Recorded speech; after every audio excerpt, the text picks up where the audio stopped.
Alhamdulillah wassalatu wassalamu ala Rasulillah wa ala alihi wa sahbihi wa man tabi'ahu wa nasarahu wa wala, amma ba'd. Al-Fadil Tuan Imam, tuan-tuan muslimin, muslimat, hadirin hadirat yang dirahmati Allah Subhanahu wa taala. Alhamdulillah, kita panjatkan kesyukuran kehadirat Allah Jalla wa Ala. Dengan izin kurnia daripada Allah, malam ini kita dapat dipertemukan sekali lagi untuk kita menyambung kuliah kita. Dalam kuliah yang lepas kita telah bincangkan di bawah tajuk adab guru dan penuntut Al-Quran, dan kita telah bincangkan muqaddimah yang ditulis oleh pengarang kitab kita ini, iaitu Al-Imam An-Nawawi rahimahullah. Malam ni bagi siapa-siapa yang ada kitab, nampak belakang tu banyak kitab tu, tuan-tuan boleh tanya AJK Masjid kot macam mana nak dapatkan kitab tu. Kita sampai muka surat yang ke-20. Muka surat 20. Tajuknya ialah tidak mengharap balasan segera. Qala al-musannif rahimahullah, muka surat 20 nah. Baik, tidak mengharap balasan segera. Dia yang di sini ni maksudnya ialah guru yang mengajar Al-Quran dan murid-murid yang belajar Al-Quran. Sama aja. Dia tu, dua golongan ini hendaklah tidak berniat menjadikan Al-Quran sebagai penghubung untuk mendapat apa jua habuan dunia, sama ada harta, kuasa, kemegahan, keunggulan berbanding rakan-rakannya,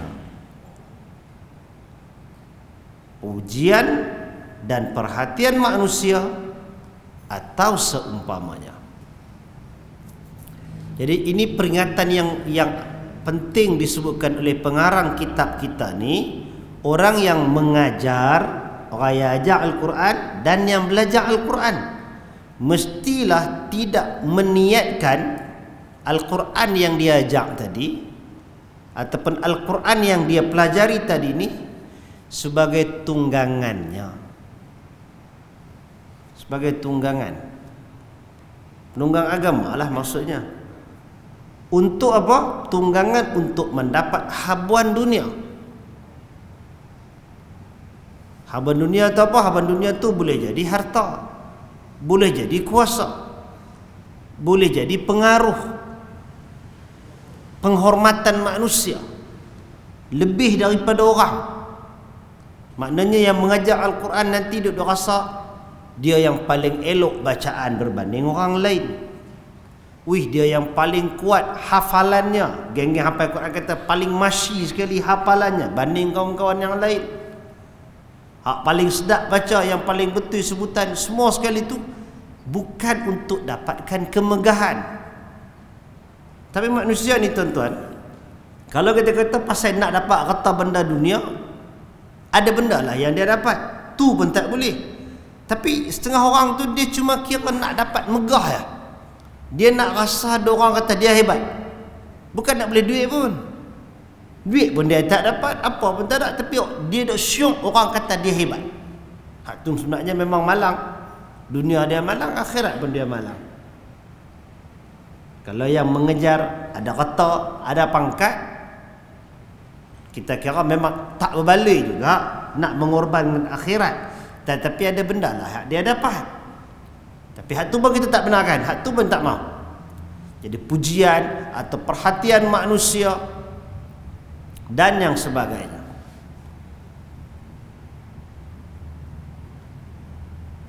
Kemudian janganlah mencemarkan bacaan Al-Quran dengan sifat tamak terhadap imbuhan yang diperoleh daripada orang yang membaca Al-Quran di hadapannya. Tidak kiralah imbuhan tersebut adalah harta atau layanan istimewa meskipun sedikit. Yang ini tuan-tuan sebenarnya adalah satu benda yang buruk, tapi kita sebagai manusia dia tak gamak nak sebut. Tempat kita alhamdulillah setakat ni tak nampak yang terlampau obvious, yang zahir sangat dah. Tapi kalau tuan-tuan tengok dalam YouTube dan apa semua kan, di negara lain, dan tabiat tu dia main dah daripada negeri hak jauh, dia main dekat-dekat dah. Hak jenis bila ada syekh baca Quran, baca punya sedap ni, saya tengok sekali ada mai hak di bawah tu dekat dia riau, dia takbir, dia apa semua, dia seronok naik syekh tu, hak tu lama dah. Yang sebahagian tu dia syok, bukan dia syok pasal baca apa nama ayat Quran tu, apa makna pun dia tak hirau, dia syok tang suara tu sedap. Tanpa kita menafikan keperluan membaca Al-Quran. Kita sebut awal dulu masa mengaji kitab ni tentang tuntutan untuk baca Al-Quran dengan suara yang merdu, hak tu yang dituntut seelok mungkin yang kita boleh baca, hak tu satu benda. Tetapi bukanlah fokus utama baca Quran pada dendangan suara tu.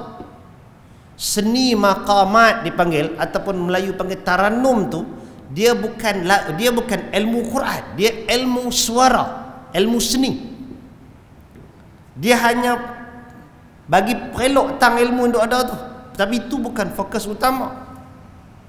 Namun kita tengok dekat negara-negara yang lain, Malaysia tak sampai lagi tahap tu. Ada aku sikit-sikit cuba-cuba nak tiru, kunun-kunun syok. Bila mai baca Tok Syekh baca, suara punya sedap, dia pun pakai ria ramai-ramai, Allah apa semua, subhanallah apa semua kan, insya-Allah. Itu satu level. Dia mai level berikutnya, dia naik syekh, sekali dia mai dia pusing. Tabok duit ni, tabok duit atas kepala kawan yang baca Quran tu. Dia sangka benda tu benda elok, dia sangka itu satu penghargaan kepada orang yang baca Quran. Hakikatnya itu ialah satu penghinaan kepada qari yang baca tadi. Mai pi tabok duit letak dah, lempak macam tu lah duit. Nak suruh apa? Nak suruh kau untuk baca pi kutip benda-benda tu. Hak jenis lagi teruk, dia pergi boleh ambil dia tepi selip atas piah kawan tu. Biasa tengok. Kalau macam tu raja nak tengok YouTube, kita duk baca menikmati suara yang sedap, cara alunan yang bagus. Kadang-kadang Arab ni bila dia hak pandai tu, dia punya lantunan suara tu memang kena dengan makna. Pasal dia faham ayat, dia faham makna. Jadi dia lantunan suara, maqam suara tu hak tinggi rendah tu dia sesuai. Hak kita tak pernah faham apa nama makna Quran ni, dia main ikut skema tu, dia tak kira makna dah. Dia tahu panjang pendek, dia kira apa, harakat 1, harakat 2, harakat 3, pergi harakat 4, naik balik, turun balik, lagu tu ya. Tak ramai sampai level dia mahir macam tu. Itu satu seni. Tapi nak ceritanya yang kata buruk tadi ni ialah yang mai pergi tabak duit, yang pergi letak selit telah kepiah, yang duk buat macam-macam. Ingat dengar apa, artis penari gelek kat tepi kelab malam ke, orang pergi bawa duit macam tu. Yang tu dia hanya menghargai suara yang enak bacaan. Dia bukan menghargai makna Al-Quran yang dibaca. Itu bahaya. Di satu sudut, orang audien yang macam itu, dia merosakkan niat dan ketulusan orang yang baca. Pasal dia akan jadi apa yang di warning, apa yang diberikan amaran oleh penulis kitab kita ni Al-Imam Nawawi. Orang tu baca sekali dia teringat orang nak mai bagi duit kat dia apa semua. Itu yang tak elok. Itu yang akan mencalarkan keikhlasan. Dia jejas keikhlasan. Daripada elok dia baca untuk penghayatan, bagi orang dengar, bagi orang seronok dengan Quran, bagi orang dekat dengan kalam Allah. Bila mai kelaku-kelaku yang macam ni, dia boleh goyang. Dia boleh jadi goyang. Di situ nanti kita akan turun. Dia ada sekuen dia. Dia akan mai kepada beberapa sifat yang lain, persaingan dan sebagainya. Yang itu tak elok. Baik, antara adat juga yang lain yang berlaku dalam masyarakat berkaitan dengan baca Quran sebagai jambatan nak dapat haruan dunia, ialah geng yang pergi baca Quran di kubur. Try tanya mereka hak baca Quran di kubur, baca peri ke baca kena upah ke? Semua ambil upah baca. Siapa nak pergi tunggu kubur peri macam tu? Mereka tak buat. Jadi tunggu kubur, baca Quran, haba nak dapat duit. Dengan perbahasan para ulama berkaitan hukum membaca Al-Quran di kubur tu, dia ada satu tajuk yang lain pula. Bukan semua ulama membolehkan, ramai juga ulama yang melarang. Ini bukan hanya mazhab tertentu, dalam keempat-empat mazhab dan mazhab yang lain, setiap mazhab tu ada pandangan dia. Ada pecahan pandangan, yang harus kata, yang kata sunat, yang kata makruh, yang pilarang, kata haram pun ada dalam setiap mazhab. Yang kata boleh bila letak syarat, dua tiga syarat yang lain.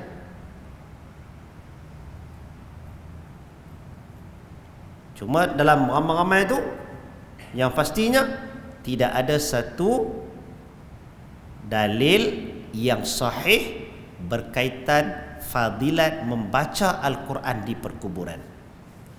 Tak ada. Dia hanya berkisar kepada boleh ke tak boleh, hak tu ya. Dia bukan kata pi sunat, pi orang duk sebar kan, duk sebar tiap selang, tiap setahun ada mesej tu. Naik lemah kita pun.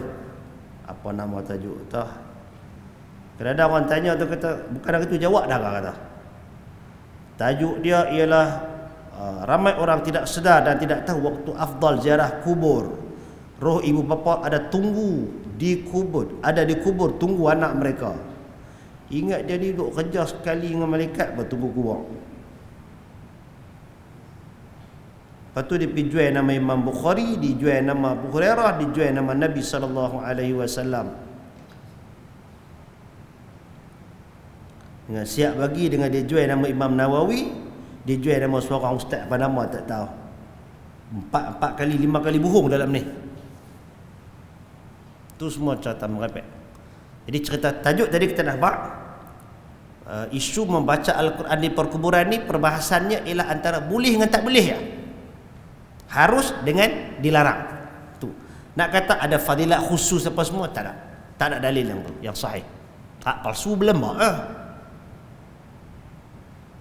tak sahih tak ada. Cuma adakah boleh? Ada dalil-dalil yang cerita tu tak ada fadilat. Cuma membayangkan boleh kot baca. Ada yang tu je perbahasannya. Dan yang kita nak tersentuh dalam tajuk kita ni ialah yang jenis ambil upah pi baca had tu.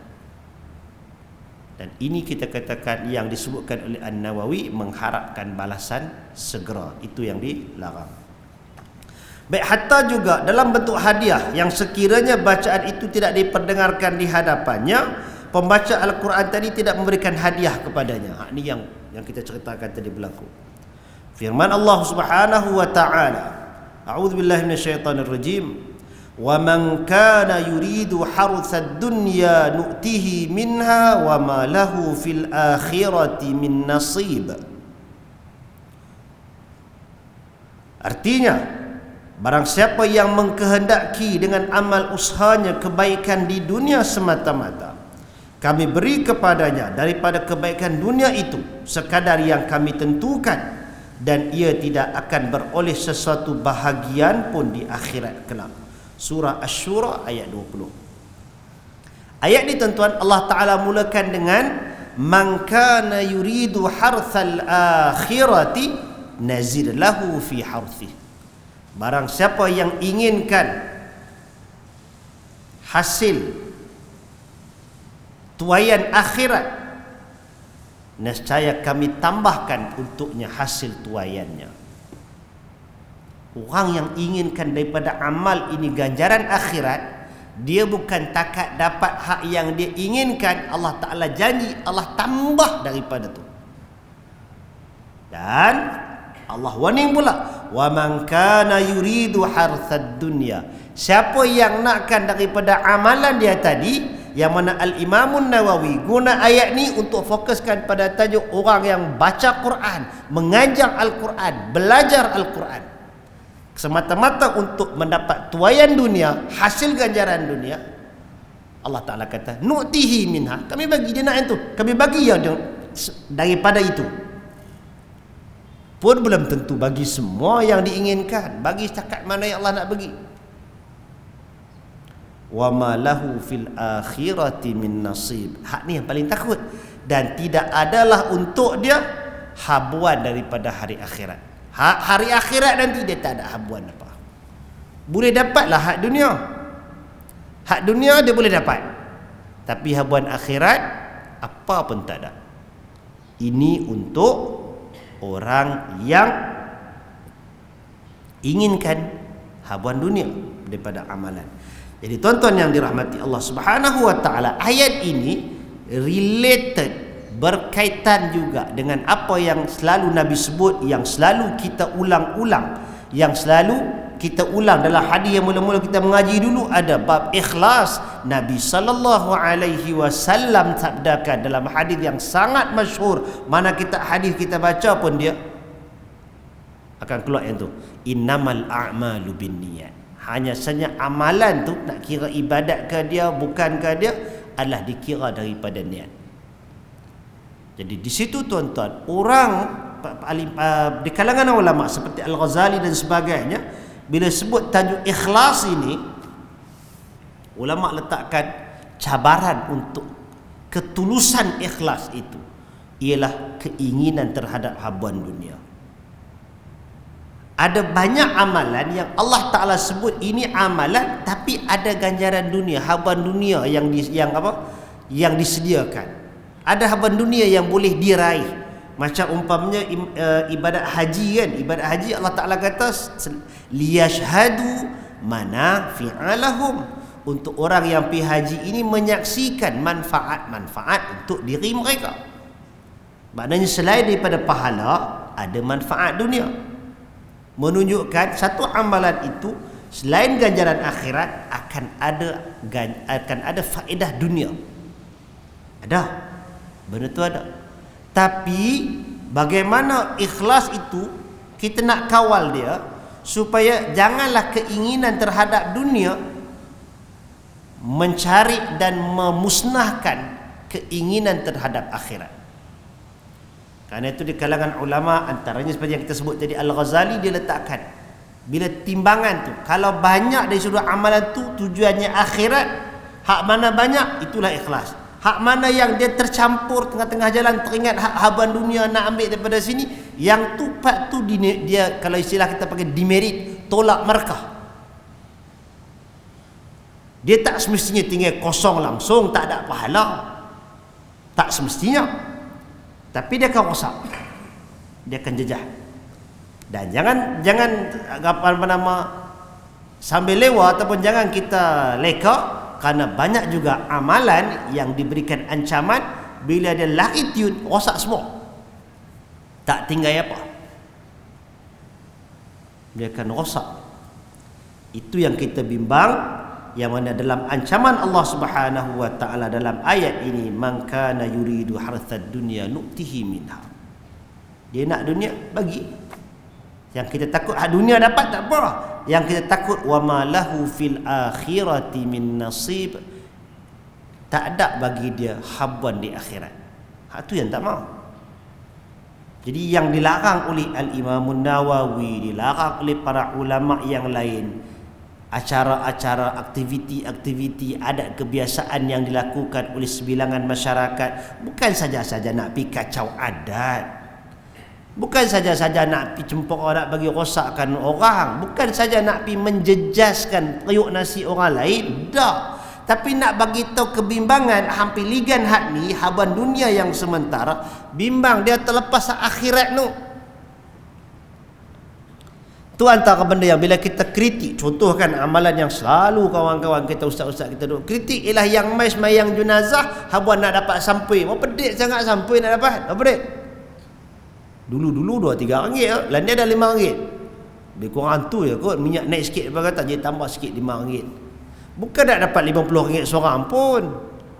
Tapi yang dikorbankan, bila mai semayang jenazah habuan nak dapat yang tu, tahu apa yang dia korbankan? Dia korbankan qirat. Hak Nabi kata orang yang mengiringi jenazah sehingga disolatkan baginya satu qirat. Sahabat tanya, qirat apa tu ya Rasulullah? Qirat tu apa dia? Nabi kata, emas sebesar bukit. Dalam riwayat yang lain kata sebesar bukit Uhud. Besar tuan-tuan bukit Uhud, lebih kurang menjalan bintung tu kot. Kalau bayangkan itulah emas yang sebesar itu. Tiap kali main masjid nak solat jenazah, nak dapat hanu di mana? Bukanlah dapat akhirat nanti. Tapi kita gadai, kita pergi buang yang tu, abang nak dapat RM5. Kankah itu matematik yang salah? Kita ligan hak RM5, kita nak hilang sebekah. Kalau kata tak satu bukit emas tu pun orang bagi besar ni emas tuan-tuan, jutawan dah besar ni. Mai kena emas ketui besar ni. Sekilo duk ada berapa? Sekilo duk ada 250,000. Sekilo 250,000 dah ni. Kalau raw tu kan. Kalau tempur mai jadilah perang kemas apa semua, lagi jadi mahal. Kita korbankan hak tu untuk dapat yang ni. Jadi kita bimbang. Allah Ta'ala kata, wa ma lahu fil akhirati min nasib. Pasal tu yang para ulama sentiasa bagi peringatan, jangan sampai terugi. Baik, datangkan lagi dengan firman Allah Ta'ala, man kana yuridul ajilata ajjalna lahu fiha ma nasha' liman nurid.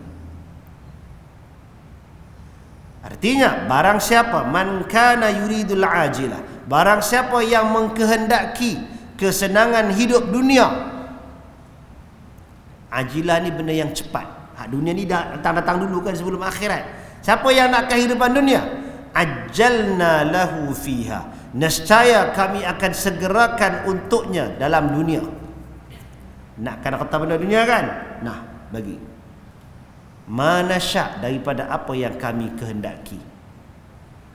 Tu bukan maknanya orang yang mengejar dunia dia mesti dapat apa yang dia nak.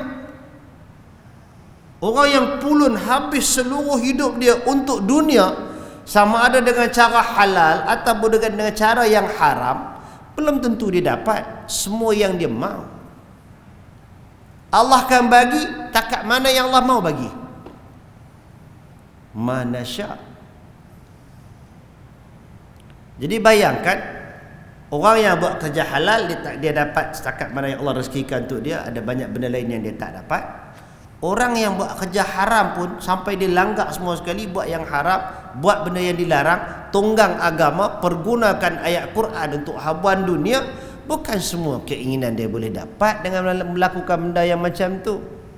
Allah bagi habuan dunia dia nak, Allah bagi setakat mana yang Allah nak bagi. Tapi kita tengok apa yang dia akan rugi. Dalam ayat tu juga, kalau tuan-tuan baca suratul Isra ayat 18 ayat ni. Kan lepas Allah Taala kata liman nasya ma nasya'u liman nurid, Allah Taala kata thumma ja'alna lahu jahannama yaslaha madhmuman madhura. Kemudian kami jadikan untuk dia Jahannam. Orang yang ligan dunia, Allah bagi kat dia apa yang dia nak, setakat-setakat Allah nak bagi. Tu pun Allah Ta'ala kata liman nurid. Bukan semua orang yang kejar dunia dapat. Kan ramai orang meligan pagi petang siang malam kejar dunia, duk miskin serupa tu kan. Masjid tak mai, surau tak mai, mayang tidak, apa-apa tidak, zakat tak keluar, sedekah pun tak, apa pun tak, duk apa dia, duk tekan nombor ekor tu lah. Tidak. Duk main domba ekor tu lah, duk berjudi situ lah, duk macam-macam. Kaya kan? Dah miskin serupa tu kan? Lagi teruk lagi ada. Duk berhutang ngalung apa semua, duk kadang-kadang ada kes lama puluh tahun dulu ni, duk ladang kelapa sawit je, dinding dengan kain, dengan plastik guni baja. Masuk viral, masuk dalam berita apa semua sekali. Bila orang mai tolong tak jadi apa tolong. Rupanya dia tak dadah, bagi duit habis ke dadah. Anak dia tak serupa tu juga, tak dapat apa. Jadi bukan semua orang yang kejar dunia dia dapat. Tapi apa yang Allah Ta'ala janjikan untuk orang yang macam ini, Allah Ta'ala kata thumma ja'alna lahu jahannam, kami jadikan untuk dia, kami bagi kat dia neraka jahannam yaslaha, yang membakar dia, yang piambik dia, yang membakar dia ni. Kemudian madhmuman madhura, dalam keadaan tercela dan dalam keadaan terusir. Madhmuman, masuk neraka ni kira tercela, hina lah. Kemudian diusir daripada rahmat Allah, diusir na'udzubillah daripada syurga Allah, diusir daripada haud telaga Nabi SAW. Ini untuk orang yang mengejar dunia.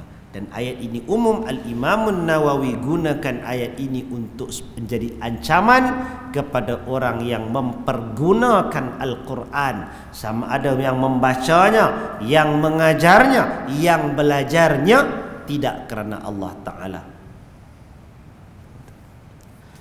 Kemudian diriwayatkan daripada Abu Hurairah radhiyallahu anhu, beliau berkata, Rasulullah sallallahu alaihi wasallam bersabda, "Man ta'allama ilman mimma yubtagha bihi wajhullah ta'ala la yata'allamuhu illa liyusiba bihi 'aradan min a'radid dunya lam yajid 'arfal jannati yaumal qiyamah."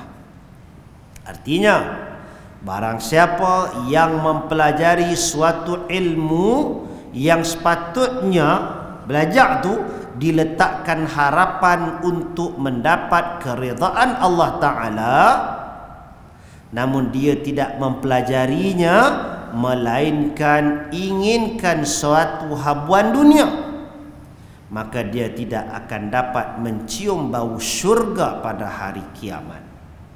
Abu Daud meriwayatkan hadis ini dengan sanad yang sahih, dan terdapat banyak lagi hadis yang seumpama itu. Banyak lagi hadis yang membawa maksud yang sama. Hadis ini sahih. Apa ancaman Nabi tadi? Ancaman daripada Allah Ta'ala dalam Quran. Nabi pertegahkan lagi dengan perkataan baginda, "Man ta'allama ilman", siapa yang belajar suatu ilmu, mimma yubtagha bihi wajhullah, yang patutnya dia belajar tu ialah wajah Allah Ta'ala. Dia belajar tu ikhlas kerana Allah Ta'ala. Dia belajar tu pasal nak dapat pahala. Belajar benda apa? Belajar ilmu agama, belajar Quran, belajar hadis Nabi, belajar hukum hakam. Yang tu memang dia belajar kira untuk dia dapat pahala dan dia dekatkan diri dengan Allah Ta'ala. Itu yang paling utama. Baru dia turun daripada ilmu-ilmu dunia yang lain. Sepatutnya dia niatkan tu untuk ikhlas kan. Tapi dia ni la yata'allamuhu, tapi dia tak belajar benda tu illa liyusabihi, illa liyusiba bihi, melainkan untuk dia ambil, dia dapatkan dengan ilmu yang dia belajar tadi, aradan min a'radid dunia, habuan daripada habuan-habuan dunia. Maknanya lari niat belajar tu.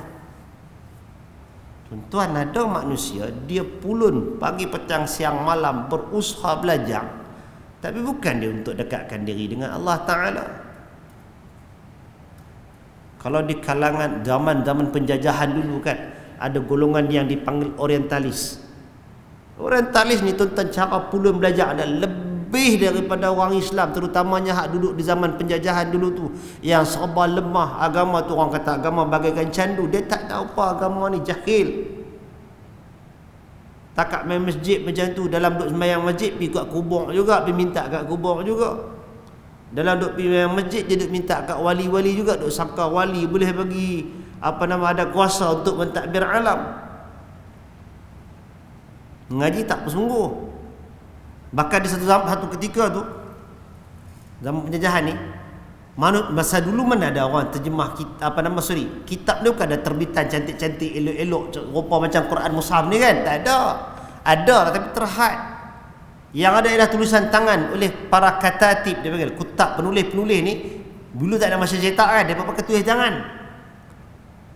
Zaman dulu tu kadang-kadang tu orang tak tahu nilai kitab yang tinggi nilai dia dari sudut ilmu apa semua.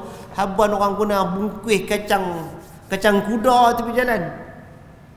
Di negara Arab, di Mesir, di Yaman apa semua, habuan buah lapik, bubuh cawan kopi, cawan teh lagu tu ya. Basar macam tu. Tunggu orang mai ambil. Tapi golongan orientalis dia belajar sungguh, hafal Quran, hafal sungguh. Antara orang pertama yang menyusun kita panggil indeks hadis ialah sarjana daripada Belanda. Seorang Belanda, seorang lagi daripada Jerman. Bukan Islam pun. Depa lah susun macam mana kita nak pergi cari hadis ni dalam kitab yang nu. Dia bagi dia punya keyword dia. Bukan ambil random, bukan ambil keyword daripada perkataan awal. Dia ambil apa perkataan yang agak ganjil daripada perkataan tu. Huruf apa? Mula dengan huruf tu ha. Cari kat indeks ha, oh jumpa hadis ni, tengok dulu kat mana. Dia simbolkan pula Al-Bukhari simbol dia apa, Muslim simbol apa, Abu Daud simbol apa, An-Nasa'i, At-Tirmidzi, Ibnu Majah, Ad-Darimi, semua ada simbol-simbol dia. Geng nu buat. Punya bersungguh. Dia susun khazanah tu. Kalau depa tu Islam tuan-tuan, berkurun ni berbaku-baku dah pahala daripada dapat saham. Tapi depa belajar bukan nak dapatkan redha Allah Taala. Sebahagian tu belajar sebagai atas dasar ilmu. Dia seronok dengan pengetahuan. Tak beriman pun sampai sudah hafal Quran belum. Tu belum kira yang memang belajar haba nak faham Quran, haba nak bi konyah Quran, nak konyah benda orang Islam balik, nak rosak orang Islam. Jenis tu ramai. Itu satu puak lah zaman penjajahan dulu. Tapi mai zaman kemudian dan seterusnya, setiap zaman ada benda tu. Ada orang yang belajar pasal dia punya target dunia. Aku belajar yang ni, sekali aku balik, aku nak pergi lawan dengan kawan tu, aku nak pergi lawan kawan ni, aku nak jadi hero yang tu, aku nak jadi yang ni, aku nak jadi orang yang dihormati, aku nak ada pangkat, nanti orang panggil aku hebat, nak pakai apa semua sekali, pergi masuk kereta, turun kereta pun orang sambut. Dia ada angan-angan yang macam itu. Itu yang merosakkan. Itu yang diancam oleh Nabi sallallahu alaihi wasallam, lam yajid arfal jannah. Orang yang macam tu dia tak hidup bau syurga. Dalam riwayat yang lain, Anas, Hudzaifah dan Ka'ab bin Malik radhiyallahu anhum meriwayatkan Nabi sallallahu alaihi wasallam bersabda, "Man talabal ilma liyumariya bihi as-sufaha'a aw yukathira bihi al-ulama'a aw yasrifa bihi wujuhan nasi ilaihi falyatabawwa maq'adahu minan nar." Artinya, barang siapa yang menuntut ilmu untuk dia berdebat dengan orang-orang yang bodoh, untuk dia berbangga di hadapan ulama atau mendambakan perhatian manusia, maka dia hendaklah siap tempat duduknya di dalam neraka. At-Tirmidzi meriwayatkan hadis ini daripada Ka'ab bin Malik, namun dengan lafaz adkhalahullahu an-nar, artinya nescaya Allah akan memasukkannya ke dalam neraka. Hadis ini ialah hadis yang sahih, disahihkan oleh Al-Albani. Ada di kalangan ulama yang lain yang kata hadis ini tak sahih, dia dhaif, tetapi maknanya sahih, dikuatkan dengan hadis yang awal dan yang lain-lain lagi. Apa kandungan hadis ni? Kandungan ni ialah ancaman untuk orang yang belajar. Kita semualah kan, kita dituntut belajar. Belajar tu wajib, talabul ilmi fariidatun ala kulli muslim. Belajar tu wajib, fardu kata orang Islam, tambah belajar agama. Tetapi Nabi pesankan orang yang belajar ilmu liyumariya bihi sufaha. Haban aku nak bertujai dengan depa ni. Belajar apa-apa sat gini. Mungkin nak pergi bertujai, dulu orang bertujai kat mana? Kedai kopi kan, kalau kat kampung-kampung tang kedai kopi itulah. Ataupun kalau jenis surau, jenis kayu ni, haban nak tepuk lantai kan, pasal bergaduh kan. Seronok dia ada hujah. Dia tambah dapat buah pelik-pelik pula. Hari tu mengaji ustaz dah habaq benda-benda lain, hampa semua tak reti benda ni. Ni ku tahu benda lain. Dia pun habaq nak pergi kacau orang. Zaman dulu macam tu lah. Zaman lah ada orang tak sembang kedai kopi, orang sembang kedai western kan. Hak canggih lagi dia bukan sembang tu. Ni nak habaq bertujah dalam Facebook ni. Dalam Facebook tu dia buka gelanggang lebih pada orang. Belajar ni habaq nak bertujai. Lawan siapa? Lawan hak yang tak reti tu lah. Supaya nampak dia ni bukan memang banyak ilmu dia. Tak kira lah hak belajar balik ni ke, belajar balik ni ke, hak belajar yang dikatakan ilmu kulit satu pasal, hak kata belajar isi tak ada kulit satu pasal. Bahkan benda penyakit ni juga datang juga menimpa orang-orang yang kiranya nak belajar Quran, nak belajar sunnah, pun datang penyakit yang macam ni. Liyumariya bihi sufaha, habuan nak berlawan bertujai dengan orang yang bodoh. Bukan salah kita nak pergi bertujai dengan mereka tu, sebahagian daripada kadang-kadang sebahagian situasi ada keperluan nak pergi bertujai. Pasal apa? Hanyut sangat ni, sesat sangat ni, ataupun teruk sangat jahil ni, kena ada orang terang, jadi kena pergi lawan. Tak lawan tu satu benda, tapi yang diancam tadi ni ialah belajar tu pasal tujuan dia yang tu. Dan ada orang dia memang syok tau, hidup dia bangkit-bangkit pergi, hari ni aku nak bertujai dengan siapa tak tahu. Buka Facebook tengok siapa dia hak geng sesat aku nak lawan ni. Nah, kalau geng-geng ni pula, siapa lah geng-geng yang kita katakan anti ulama kita nak lawan ni. Itu dipanggil talbis iblis, belitan iblis. Lari tajuk. Ataupun dia nak pergi lawan dengan, bukan semua orang sabar sebenarnya bertujai lawan dalam Facebook ni, tak sabar tu. Habis geram sekali dia keluar dengan Bangki Hamun, tinggal blok, habis selesai cerita.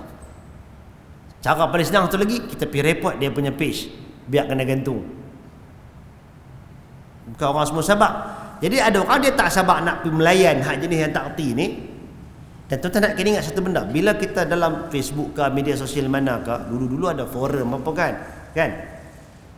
Quran ajak, fa idza khatabahumul jahiluna qalu salama. Bila kita orang jahil yang bertujai dengan dia untuk dengan ibadur rahman ini, dia akan kata qalu sama, dia akan kata selamat, maksudnya selamat tinggal. Tak gaduh lah. Jadi dalam bab ini para ulama kata ada situasi dia. Kalau situasinya ialah kita dengan niat kita nak pergi berdakwah pada dia, kita nak yakinkan dia dengan secara ilmiah, dan kita nampak dia ni ada peluang, orang lain terang mungkin tak lut, kita terang pun mungkin dapat, itu saham kita di hari akhirat. Pasal kita menunjukkan kepada petunjuk Allah Ta'ala, kalau dia buat dia dapat pahala, kita dapat pahala. Itu satu jihad. Kalau nampak dia hanyut sangat, kita kena tegur dia, itu amar ma'ruf nahi mungkar. Tapi dalam masa yang sama, kalau kita duk pergi tekan, yang ni tak menang cekak ni, dia kejauh, makin kita habak makin dia jauh. Daripada dia punya sesat tu sikit, dia sesat jadi lagi panjang. Kalau kena yang macam tu, tuan-tuan, tutup buku tu. Daripada dia punya kesesatan tu dia tak bawa keluar, hanya duk terpendam dalam diri dia, kita pun tak tahu, siapa pun tak tahu, itu urusan dia dengan Allah Ta'ala. Tapi lagi kita main tekan dia, keluar sekali dia kata Muhammad dengan Allah tu sama saja, ya tukar pihak dah, nak kata apa lagi. Dia tak habak, kita tak tahu apa isi perut dia, urusan dia dengan Allah Ta'ala. Tapi orang dia bawa keluar benda tu dalam keadaan dia sedar, dalam keadaan tak ada paksaan, dia pergi samakan Allah dengan Nabi itu dengan Allah Ta'ala, itu kufur. Tak ada keraguan dah bab tu. Tuan-tuan pernah nampak? Kadang-kadang kita dah masuk Facebook, duk tekan-tekan dia keluar kata black-black, tutup terus, tuan-tuan jangan layan. Sekali dia jadi hanyut terus. Itu yang kita kata, daripada dia sesat sikit, takut kita pergi tekan dia sesat banyak lagi. Pasal nak pertegakkan dia punya hujah, dia boleh kona. Bukan takat hadis palsu yang orang dulu buat, dia rekas sendiri hadis palsu pun boleh. Itu yang Quran kata, bila orang yang bertujai dengan kita tu orang jahil, kita tinggalkan. Yang ini tu kita kata kena sukat timbangan tu. Boleh dakwah ke tak boleh ke? Boleh kita nak kendorkan kejahilan dia ke tak boleh? Kalau boleh kita buat sikit. Kalau rasa macam lagi punah, tinggal. Mudah-mudahan Allah Ta'ala bagi hidayah kepada dia. Baik. Kemudian perbuatan niat yang lain yang diancam oleh Nabi, wa au yukathira bihil ulama. Untuk dia rasa ulama kata dia ni hebat ni, tak padan dengan muda, tak padan dengan, bukan mengaji agama sangat, tak ada pengajian formal, tapi mengajar sikit tu boleh ke dia. Dia dah dengar bunyi tu kata, dia ni alim, dia ni tajam pemikiran dia, hak ni dia punya. Benda tu tuan-tuan, sebahagian tu ialah anugerah Allah Ta'ala kepada individu. Yang diancam ialah orang yang belajar haba nak yang tu, ganggu ikhlas. Jadi itu diancam. Okey, hak orang jahil satu, dengan ulama pun satu pasal. Satu lagi ialah untuk orang bagi perhatian. Kalau kata dia ada konten dalam YouTube tu, dia punya subscriber dia paling ramai, dia punya like pun banyak. Kalau dia post dalam post, dia punya post dalam media sosial pun punya ramai orang share, punya ramai orang komen, punya ramai yang puji, punya ramai like. Hak nak yang tu. Au yasrifa bihi wujuhan nasi ilaih, supaya pandangan manusia mai kat dia. Belajar untuk dapat perhatian yang macam itu diancam oleh Nabi sallallahu alaihi wasallam. Apa ancaman Nabi? Nabi kata falyatabawa maq'adahu minan nar, siaplah bagi dia tempat duduk dalam neraka. Sama ancaman dengan orang yang buat hadis palsu. Dalam riwayat yang lain,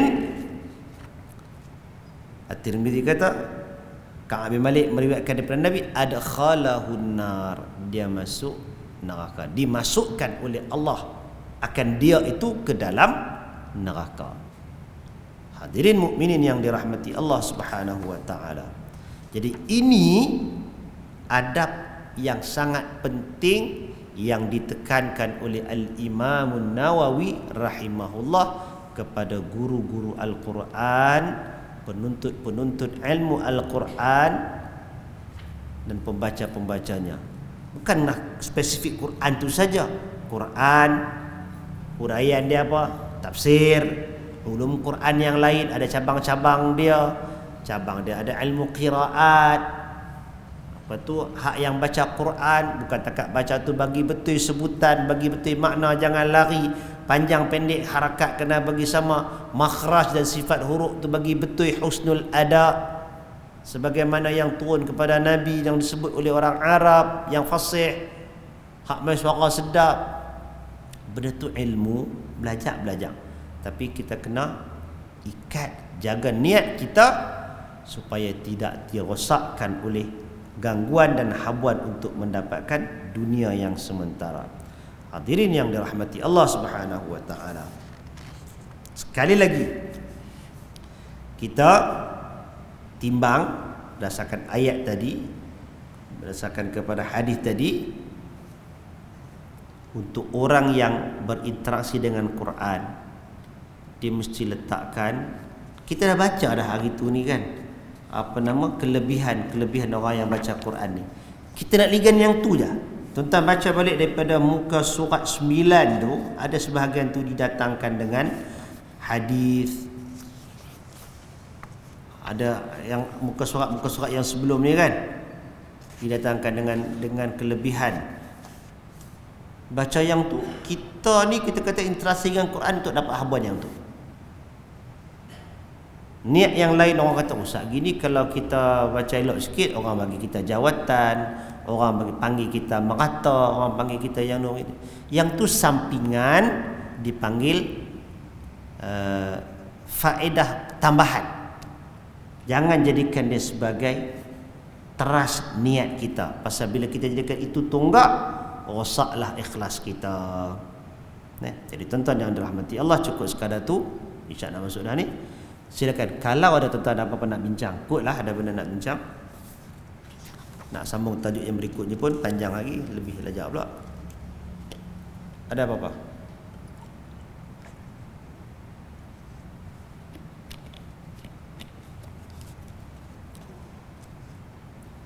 Tak ada lah.